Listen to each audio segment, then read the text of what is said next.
प्रिय विद्यार्थियों, आज हम हिंदी साहित्य के प्रथम प्रश्न पत्र के अंतर्गत कवि सूरदास की व्याख्याएं पढ़ेंगे। तो पहले हम सूरदास जी का जीवन परिचय पढ़ते हैं। सूरदास जी का जन्म रूनकता नामक ग्राम में हुआ।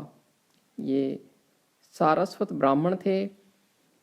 जनश्रुति के अनुसार इन्हें जन्मांध माना जाता है कि ये जन्म से ही अंधे थे। इनके गुरु वल्लभाचार्य जी थे। बचपन से ही भगवान में इनकी श्रद्धा थी, आस्था थी और ब्रज में गौ घाट पर श्रीनाथ जी के मंदिर में रहकर कृष्ण की भक्ति में लीन होकर ये नित्य प्रति नए नए पद बनाकर भगवान को अर्पित करते थे। ये रोज एक पद बनाकर भगवान को अर्पित करते थे। इस प्रकार इनके लिखे हुए 1.25 लाख पद है। सूरसागर, सूरसारावली तथा साहित्य लहरी इनके प्रसिद्ध ग्रंथ है। सूरदास जी हिंदी साहित्य के भक्ति काल की कृष्ण भक्ति सगुणाश्री शाखा के मुख्य कवि हैं। इन्होंने भगवान कृष्ण की बाल लीला, रूप माधुरी, मुरली महिमा, संयोग और विप्रलंब श्रृंगार, विनय तथा भ्रमर गीत आदि प्रसंगों का विस्तार पूर्वक वर्णन किया है।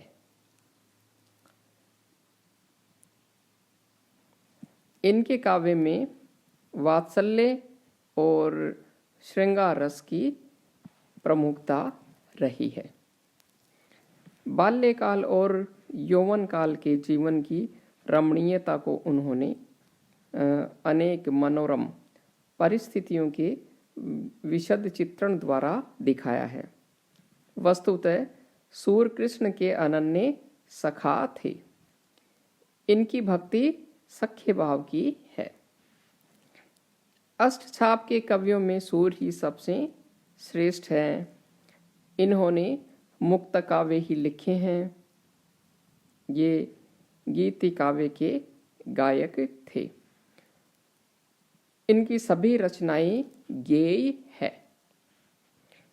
निर्गुण का खंडन कर सगुण की स्थापना करने में इन्होंने अद्भुत सफलता हासिल की है। कुल मिलाकर सूर हिंदी के भक्ति साहित्य आकाश के सूर्य की तरह सदैव पाठकों के सामने चमकते रहे हैं और चमकते रहेंगे। अब आगे हम पढ़ते हैं इनकी काव्य कला। इनकी काव्य कला किस प्रकार की थी? सूर प्रारंभ में विनय के पद लिखा करते थे। इनके पदों में भक्त की हीनता व प्रभु की महानता का वर्णन मिलता है। बालक कृष्ण की लीलाओं का जैसा चित्रण सूरदास जी ने किया है वह हिंदी साहित्य में अद्भुत है, अद्वितीय है। कृष्ण की बाल चेष्टाएं एवं मानसिक वृत्तियां इनकी सूक्ष्म और पैनी दृष्टि से ओझल नहीं हो पाई। वात्सल्य और श्रृंगार रस का तो ये कोना कोना झांक आए हैं। श्रृंगार के संयोग और वियोग दोनों पात्रों का विशद चित्रण करने में इन्हें अद्भुत सफलता प्राप्त हुई है। राधा कृष्ण के बाल्यकाल के प्रथम मिलन का स्नेह स्वाभाविक गति से यौवन के प्रेम में परिवर्तित हो जाता है। संयोग वर्णन में गोपियों के साथ कृष्ण की हास विलासमयी क्रीड़ाओं के यथार्थ चित्र सूर ने अपनी लेखनी से खींचे हैं, अर्थात वर्णन किया है। वियोग वर्णन के चित्रों में भी सूर अपना सानी नहीं रखते, अर्थात इनकी कोई बराबरी नहीं है। भ्रमर गीत के अंतर्गत विरह की सभी दशाओं का वर्णन किया है, जिससे कठोर हृदय भी करुणाद्र हो उठता है। सूर का कला पक्ष भी भाव पक्ष के समान ही सफल हुआ है। इनकी भाषा ब्रज है, अर्थात इन्होंने ब्रज भाषा में काव्य रचना की है। यह भाषा संयत है, सुव्यवस्थित है और घटी हुई भी है। सूरदास जी ने भावों के अनुसार ही भाषा स्वाभाविक, सहज और प्रवाहशील बनाई है। उसमें माधुर्य, प्रसाद और ओज सभी गुण देखने को मिलते हैं। इन्होंने संस्कृत के तत्सम शब्दों का, ब्रज भाषा के ठेठ शब्दों का, फारसी, अवधी, पंजाबी, बुंदेलखंडी तथा गुजराती शब्दों का प्रयोग भी अपनी रचनाओं में किया है। और अलंकारों के अंतर्गत उपमा है, उत्प्रेक्षा है, रूपक आदि अलंकारों का प्रयोग भी किया है। सूरदास ने इन अलंकारों का आरोपण नहीं किया है, अपितु ये स्वतः ही आए हैं। तो ये था सूरदास जी का परिचय और इनकी काव्य कला का वर्णन। आगे हम इनकी व्याख्या पढ़ते हैं। तो देखते हैं सूर सौरभ शीर्षक से। प्रथम व्याख्या है,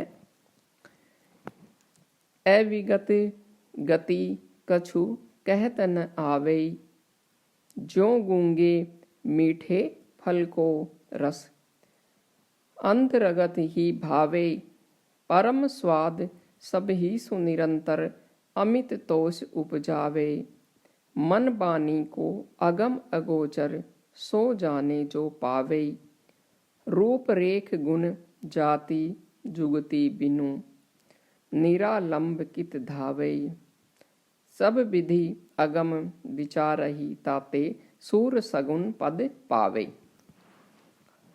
यहाँ पर सूरदास जी ने कहा है कि क्योंकि ये सगुण भक्त थे, इन्होंने सगुण की भक्ति की है, श्री कृष्ण की भक्ति की है, तो ये क्या कहते हैं, अविगत गति कछु कहते न पावे। अविगत जो ज्ञात नहीं होता है उसके बारे में कछु कुछ कहत न आवे, कहा नहीं जा सकता है। जिसके बारे में हम जानते नहीं है, जो ज्ञात नहीं है, उसके बारे में कुछ कहा नहीं जा सकता है। अब उन्होंने उदाहरण दिया है कि किस प्रकार से होता है जो अविगत होता है। जो गूंगे मीठे फल को रस, अंतरगत ही भावे। जो जिस प्रकार से गूंगा व्यक्ति मीठे फल के रस का वर्णन नहीं कर सकता है, अंतर्गत ही भावे, अंतर्गत मन ही मन में उसे अच्छा लगता है या वह अनुभव कर सकता है, बता नहीं सकता है। वैसे ही अविगत होता है, जो ज्ञात नहीं है हमें, वह होता है। परम स्वाद सब ही सुनिरंतर, अमित तोष उपजावे। और उसका जो स्वाद होता है वह अमित तोष उपजावे, सीमा रहित सुख उत्पन्न करता है, स्वाद उत्पन्न करता है। मन में उसका स्वाद उसे पता होता है और उसे संतोष भी मन ही मन में मिलता है और स्वाद का अनुभव भी वह मन ही मन में कर सकता है। और वह मन बानी को अगम अगोचर, सो जाने जो पावे। मन वाणी उसके मन के लिए और वाणी के लिए अगम्य होता है और अगोचर होता है। सो जाने जो पावे, जो उसके स्वाद को जानता है वही समझ सकता है।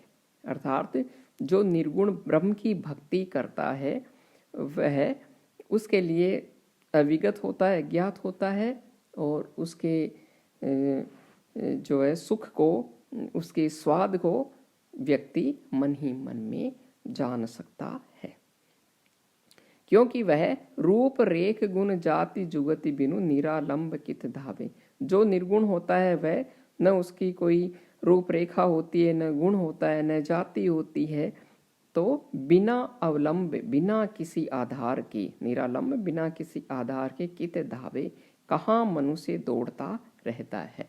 क्योंकि उसके ईश्वर का न कोई नाम होता है, न रूप, न रेखा, न आकार, तो बिना किसी अनुभव के ही वह उसकी भक्ति करता है, दौड़ता रहता है।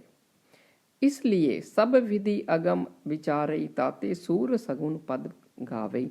इसलिए सूरदास जी कहते हैं कि मैं तो सब विधि जो समस्त प्रकार से अगम, अगम्य है, पहुंच से परे है, यह सोच करके ही, निर्गुण के बारे में मैंने यह सोचा कि वह समस्त प्रकार से पहुंच से परे है, अगम्य है, यह विचार, सोच विचार करके मैंने ताते, इसीलिए सूरदासी कहते हैं कि सगुण पद गावे, सगुण के पदों का गुणगान मैं करता हूँ, अर्थात सगुण भक्ति करता हूँ, श्री कृष्ण की मैं भक्ति करता हूँ।